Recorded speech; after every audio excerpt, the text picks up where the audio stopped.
Hola, buenos días, mi nombre es Delcio Leonel. Hoy con mi grupo hablaremos sobre la seguridad de la planta de Chacao. Es uno de los temas muy importantes para prevenir accidentes y enfermedades. ¿Qué es una planta de Chacao? Imagínese un lugar donde la fuerza bruta de la maquinaria se encuentra con la inmensidad de la roca. Aquí la roca es extraída de la mina e inicia su transformación, reduciendo su tamaño para ser procesada en la etapa posterior. Es uno de los pasos absolutamente crucial ya que define la eficiencia y el éxito de todo proceso minero.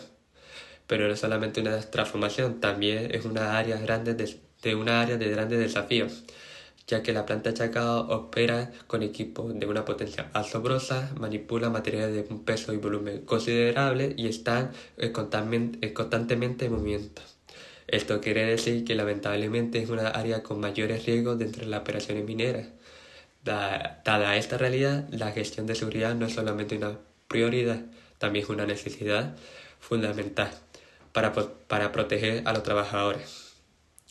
Es importante ya que también asegura la continuidad de nuestras operaciones y un accidente en la planta de Chacao puede tener muchas consecuencias devastadoras no solo para las personas sino también para la productividad y la reputación de la empresa. Los objetivos son los siguientes: identificar los peligros presentes en una planta de chancado, comprender la importancia de una adecuada gestión de estos riesgos, analizar las causas y las consecuencias de estos posibles riesgos, proponer medidas preventivas para evitar o mitigar y ver la importancia de los accidentes y enfermedades que pueden ocurrir si no se cumplen las medidas preventivas. Muy buenas tardes, yo voy a hablar sobre los riesgos que pueden ocurrir en la planta de chancado. Número 1, exposición a polvo de sílice. Hay una presencia de sílice irrespirable, por ejemplo, el titular la roca causante de silicosis y otras enfermedades pulmonares. Vamos a especificar y vamos a profundizar sobre eso en las diapos siguientes. Vamos a nombrarlas primero que nada y después vamos a proceder a explicarlas a mayor detenimiento, las más importantes. Entonces, número 1, exposición a polvo de sílice. Número 2, ruidos excesivos, por ejemplo, generados por chancador y maquinaria, lo vamos a ver. Número 3, caídas de objetos, por ejemplo, herramientas o rocas desde plataformas o correas transportadoras, pueden causar lesiones, por ejemplo, graves al caerse a los trabajadores. Número 4, sería espacios confinados, por ejemplo, riesgo de asfixia o intoxicación. Riesgos eléctricos también, como número 6, trabajos cerca de equipos energizados, por ejemplo, porque pueden ocurrir que provoquen electrocución o quemadura a las personas. Estrés térmico, como número 7, por calor en motores o frío al aire libre, afectando, por ejemplo, el rendimiento de las personas, de los trabajadores y la salud en general. Resbalones y caídas, por ejemplo, por agua presente en el suelo, pulpa o aceite, que generen riesgo de fracturas, caídas y lesiones. Por lo tanto, es muy importante. Y los fallos de equipos, que en este caso tendría que ver más que nada por mal mantenimiento, y eso provoca toros o rupturas mecánicas en la maquinaria, que es importante e indispensable diariamente. Por lo tanto, todos estos que nombré, vamos a especificar los más importantes. Vamos a comenzar con una de las más importantes, que es el sílice. El riesgo en general es la exposición al polvo, pero el principal aquí es el sílice. Sílice cristalino, que es un mineral que está presente en muchas rocas, tanto en granito, cuarzo, arena, etc. En minería, por ejemplo, construcción y chancado de piedras, se liberan estas partículas, que son unas partículas muy finas de polvo, que tienen un tamaño el cual pueden acceder al pulmón. Entonces, se respira. Los trabajadores lo respiran. Por lo tanto, ¿por qué es tan peligroso? Porque cuando lo respiran, esas partículas microscópicas entran profundo en los pulmones y no pueden, por ejemplo, eliminarse fácilmente. La exposición crónica de esto provoca silicosis, que es el nombre de la enfermedad. Ya cuando se acumula estas características de su fisiopatología en el cuerpo, provocan esta enfermedad pulmonar, que es grave, es progresiva y es irreversible. Por eso es tan importante prevenirla. En este caso, la fisiopatología de la silicosis, ¿cómo se daña el organismo? Primero que nada se inhala. Se inhala el polvo, el trabajador respira el polvo con las partículas de sílice respirable, que son menos de 10 micras de tamaño, por lo tanto, por eso pueden acceder como se puede respirar. Y número 2, el depósito de los alvéolos pulmonares. O sea, estas partículas al respirarse llegan a los alvéolos, que son las pequeñas bolsitas que tiene de estructura anatómica que tienen los pulmones, una de las unidades principales de los pulmones. Llegan a los alvéolos, en este caso, a nivel celular, los macrófagos que están en los alvéolos, que son células de defensa en el fondo en contra de cualquier cosa inusual que ingrese al pulmón. Estos macrófagos intentan fagocitar el sílice, las partículas de sílice, pero como el sílice es citotóxico, destruye la membrana celular del macrófago, liberan enzimas y mediadores inflamatorios. Eso hace en el fondo que se produzca como un exceso de colágeno, que se forman nódulos fibróticos en el pulmón, como si fueran cicatrices pulmonares, y ese tejido pulmonar que se pierde, o más bien pierde elasticidad y capacidad funcional, provoca en el fondo esta enfermedad. ¿Cuáles son las consecuencias, por ejemplo, clínicas que se ven en una persona que ya tiene esta enfermedad? Tos seca permanente y persistente, disnea progresiva, ¿qué quiere decir? Falta de aire, riesgo de tuberculosis, ¿ya? ¿Por qué? Porque el pulmón queda dañado y se infecta más fácilmente de cualquier otro tipo de enfermedades, incluyendo esa, y insuficiencia respiratoria, por ejemplo, avanzada en casos severos. Entonces es algo muy importante de recalcar y necesitamos normativas para eso. De este riesgo tenemos algunas normativas aplicables en este caso. Por ejemplo, el Código del Trabajo de la ley número 16.744 sobre accidentes de trabajo y enfermedades profesionales, por ejemplo, obliga al empleador a proteger de manera eficaz a sus trabajadores, tanto su vida como su salud. Por lo tanto, entra esta normativa como vigente para este caso, para este riesgo. Por ejemplo, en el artículo 184 de este mismo código, el empleador dice debe tomar medidas necesarias para proteger eficazmente la vida y salud de los trabajadores, lo dice explícito. Por lo tanto, define responsabilidades frente a enfermedades, por ejemplo, profesionales como esta, la silicosis de la que hablamos, y neumoconiosis, que en el fondo es otra enfermedad que también puede afectar a los pulmones, siendo la silicosis la principal y la que más se da. En el decreto número 594, ese decreto supremo dice que la norma más importante es esta para nivel de higiene industrial. ¿Qué quiere decir? Que establece límites permisibles de exposición, por ejemplo, a polvos, total y respirable, lo que entra en este caso, y sustancias como el sílice cristalina. Lo nombra. Regula medidas de control, métodos de medición, ventilación y uso de EPP, que es lo que siempre lo más básico en estos casos. Y por último, el decreto supremo número 132, que es el reglamento de seguridad minera, que es específico para faenas mineras, regula el control del polvo en perforación, enchancado principalmente, que es nuestra presentación, transporte, ventilación y otras operaciones. Lo que es muy importante porque se enfocan también en el monitoreo. Y medidas de mitigación, que en este caso mitigación quiere decir reducir o disminuir, ojalá exterminar, pero como nunca va a haber un completo eliminación, porque es imposible, es mitigar. Y en este caso, un extra que es muy importante, que no es un decreto, pero sí es un protocolo de disposición ocupacional del sílice, que es el Prexor. Y este es un documento que es técnico, elaborado por el Ministerio de Salud. Es una guía técnica muy usada y muy considerada referencia en el fondo, que es obligatoria en fiscalizaciones. Y esta establece de manera tan criteriosa, metódica, lo que son, por ejemplo, caracterización del riesgo, la vigilancia médica del sílice ya cuando ya se tiene, o cuando hay una persona que está expuesta, muy expuesta, algunas más que otras, y establece criterios de medición para esta.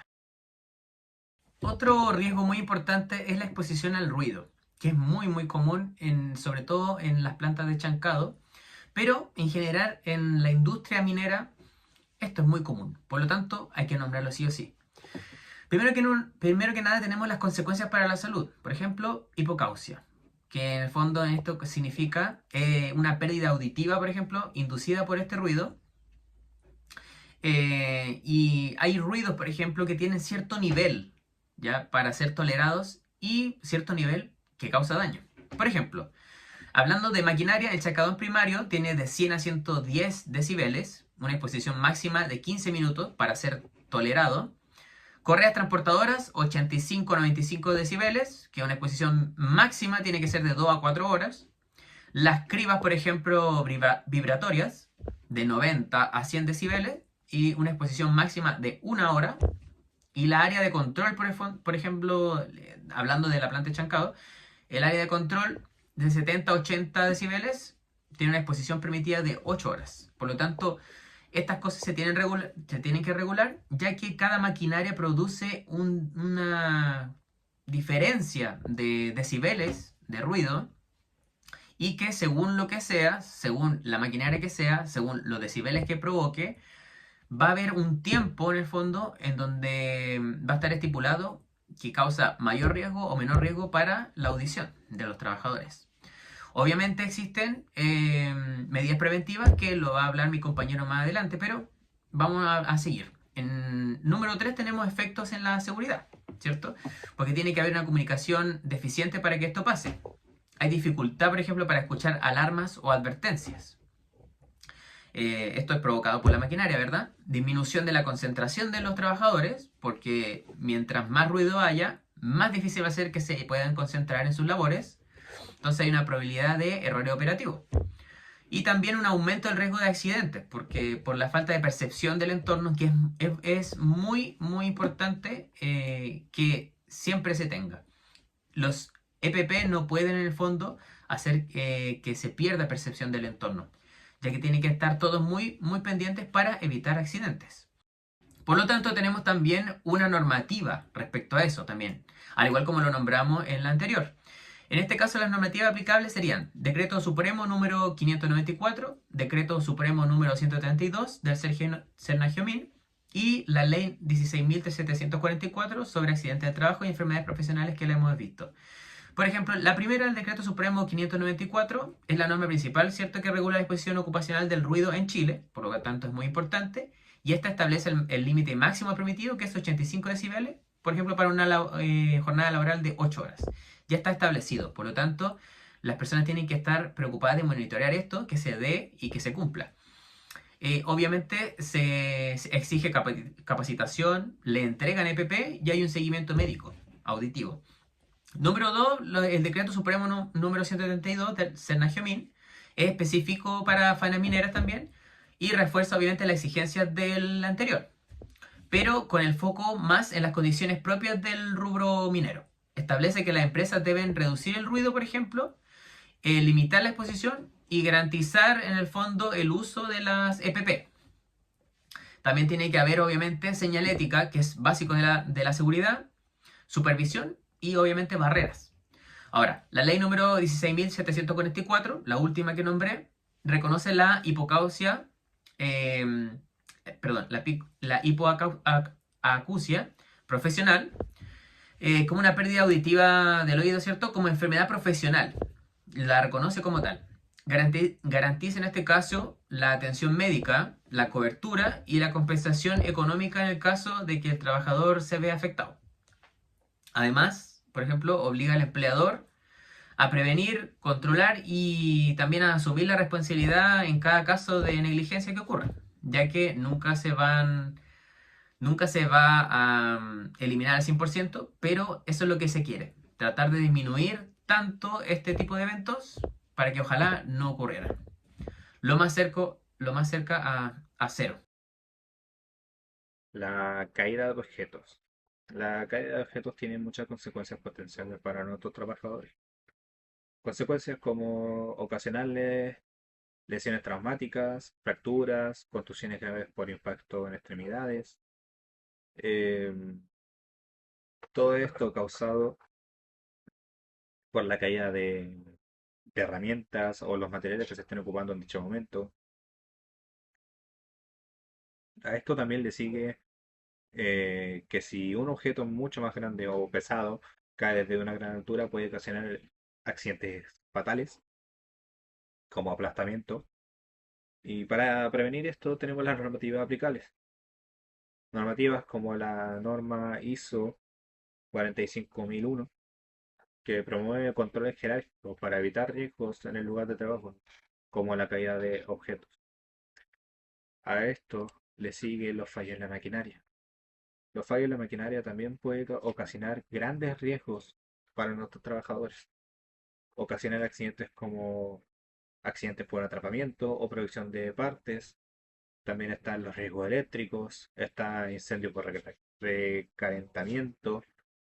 Y esto puede ocasionar accidentes como, un ejemplo, Si el operador de la maquinaria no está usando un EPP correctamente, él puede terminar en un atrapamiento en la maquinaria, que puede terminar en un accidente grave para el trabajador, o el atrapamiento de la maquinaria por alguna pieza suelta quizás o alguna falla que haya tenido, puede seguir y terminar en producción de partes, provisiones de partes que pueden terminar en graves accidentes para el trabajador o los trabajadores que estén cerca de la máquina en ese momento.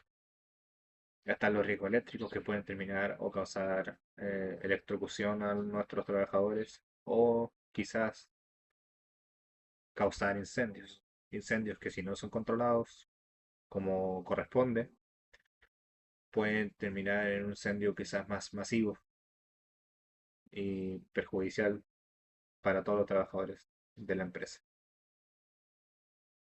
Respecto a las normativas aplicables para este riesgo, tenemos el Decreto Supremo número 132 y el Decreto Supremo número 594. En el 132 habla de que se obliga al empleador a mantener en buen estado las maquinarias, tanto mecánicas como eléctricas, y también establece que los equipos deben ser revisados periódicamente. Es decir, se pone énfasis en la mantención de la maquinaria. En el Decreto Supremo número 594 enfatiza más en la prevención de condiciones inseguras, por ejemplo, que estén derivadas del mal estado de instalaciones o equipos. Y se exige eliminar estos peligros mecánicos. Medidas preventivas. El primer punto sería la protección personal. Acá conlleva el casco de seguridad, que es la protección contra caídas de objetos y golpes. El otro sería respiradores con filtro PCM, que capturan al menos 99,97% de las partículas de silicio. El otro serían los protectores auditivos y por último la gafa de seguridad, que es la protección ocular contra las partículas y polvos. Segundo punto serían los controles administrativos, que acá conlleva la rotación del personal, que es limitar el tiempo de exposición en áreas de alto riesgo. También la capacitación, que es la formación continua sobre riesgos y uso correcto de EPP. Y lo otro sería vigilancia médica, que son exámenes periódicos de función pulmonar y audiometría. Y por último, la señalización, que es advertencia clara en zonas de alto riesgo. Tercer punto son los controles de ingeniería, que son los sistemas de ventilación, que es la extracción localizada en puntos de generación de polvo. Otro sería la supresión de polvo en sistemas de expresión de agua en puntos críticos. Y por último sería el aislamiento acústico, que es el encapsulamiento de fuentes de ruido y barreras acústicas. Y acá en medida preventiva teníamos el último punto, que sería mantenimiento preventivo, que es un punto de inspección regular, que es la revisión periódica de equipos críticos. Segundo, la lubricación, que es la reducción de fricción y ruido en componentes móviles. Y por último, reemplazo programado, que es la sustitución de pieza antes de su fallo. En esta parte mostraremos el marco legal de manera resumida, como normativas principales que se repiten y se consideran muy importantes. Las especificamos en cada diapo de los riesgos, pero también aquí tenemos los organismos fiscalizadores en este caso. En este caso, Senagiomín, Ministerio de Salud y también la Dirección del Trabajo. Conclusión. La conclusión sería que el chancado de minerales es una etapa esencial para la minería, pero altamente riesgosa. La prevención requiere una gestión rigurosa que combine normas legales, control operativo y cultura preventiva. Identificar los riesgos, actuar sobre la causa y aplicar medidas eficaces permiten resguardar la integridad y salud de los trabajadores.